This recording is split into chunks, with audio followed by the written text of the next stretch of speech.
नमस्ते मैम साहब। नमस्ते। वाह, आप ऐसी बातें करती हैं जैसे लगता है फूल बरस रहे हो। मैं कन्हैया, आप मेरे बारे में जानती है ना? नहीं जानती? जानेंगी भी कैसे? आप पहली बार नई नई गांव में आई है ना? वैसे हम दोनों बहुत मशहूर हैं। ये भोला मेरा यार। मैम साहब, ये सामान कहाँ उतारूं? यहीं कहीं रख दो। पहले बता देती तो सीधा खड़ा हो जाता। फिर क्या हुआ? फिर क्या होना था? 30 घड़े पानी उठाते उठाते मेरी कमर टूट गई। अब हंसती क्यों है? ये सब कुछ आप ही की वजह से हुआ है। अगर आप पहली ना बुझाती तो बहुत साली जमींदार की बेटी मुझे बेवकूफ नहीं बनाती। अब तो अपनी पहली का जवाब आपको खुद देना पड़ेगा, वरना मैं यहाँ से जाऊंगा नहीं, यहीं बैठ जाऊंगा। हाँ, उस पहेली का कोई मतलब नहीं है। हाँ?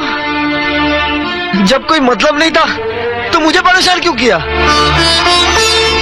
इसलिए कि उस पहेली की तरह मेरी जिंदगी का भी कोई मतलब नहीं। लो कर लो बात।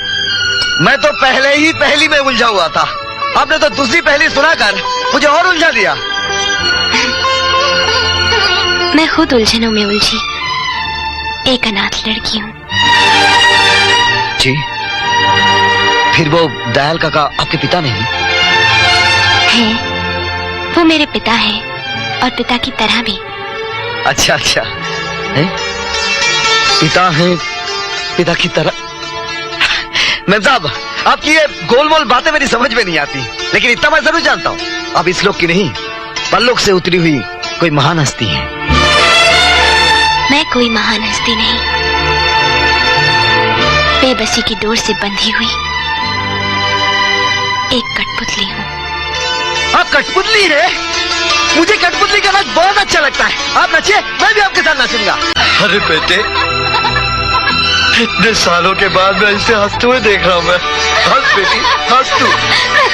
बिल्कुल बुद्धू है। लगता है भगवान ने मेरी सुन ली। बेटे तू खुश रह।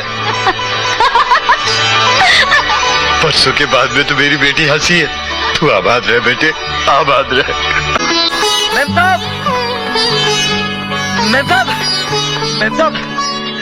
क्यों कन्हैया, आज बहुत खुश नजर आ रहे हो? अरे खुशी की बात है मैम साहब, आप सुनेंगी ना तो आप भी बहुत खुश हो जाएंगी।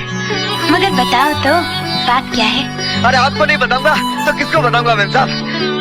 बात यह है मैम साहब कि कन्हैया ने शादी करने का फैसला कर लिया है। अच्छा, खुश हो गई ना आप? मुझे मालूम था ये बात सुनेंगी ना आप जरूर खुश हो जाएंगी। लड़की कौन है? लो कर लो बात। अरे लड़की को आप जानती हैं, वही लड़की जो मेले में मिली थी, जमींदार की बेटी।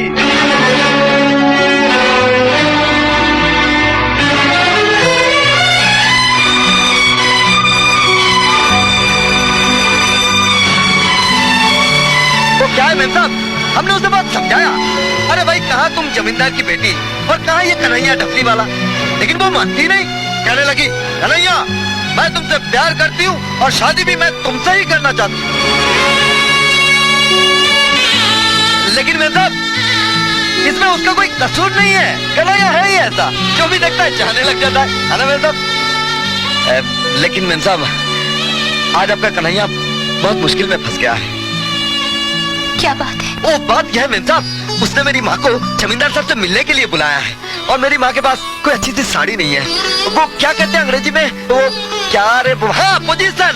ये कन्हैया की पोजीशन का सवाल है। अगर आप एक अच्छी सी साड़ी दे देंगी ना तो हमारी पोजीशन बच जाएगी।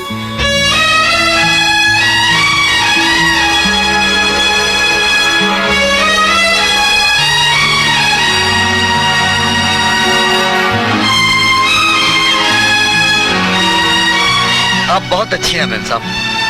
लो कर लो बात। अरे इसमें कहने की क्या बात है, अब तो अच्छी है ही। अच्छा मैम साहब, मैं चलता हूँ।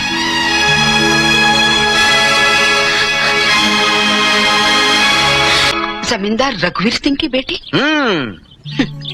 उसने जरूर तुझसे मजाक किया होगा। अरे नहीं माँ, उसने मुझे खुद कहा कि वो मुझसे प्यार करती है और शादी करना चाहती है। उसने ये भी कहा कि मेरा हाथ मांगने के लिए तू अपनी माँ को मेरे घर भेज दे। नहीं, ये रिश्ता नहीं हो सकता। क्यों नहीं हो सकता माँ? क्योंकि हमारे बीच अमीरी की दीवार है। अरे माँ, जमाना बदल गया। आजकल लोग ऊंच नीच, अमीरी गरीबी की नहीं, बल्कि इंसानियत की बातें करते हैं। तू कुछ भी बोल बेटे, मगर मुझे डर लगता है, मेरा मन नहीं मानता। अरे माँ, मान जाएगा, सब मान जाएगा। एक बार तू जाकर तो देख। ठीक है, अगर तेरी यही जिद है तो मैं जाऊंगी।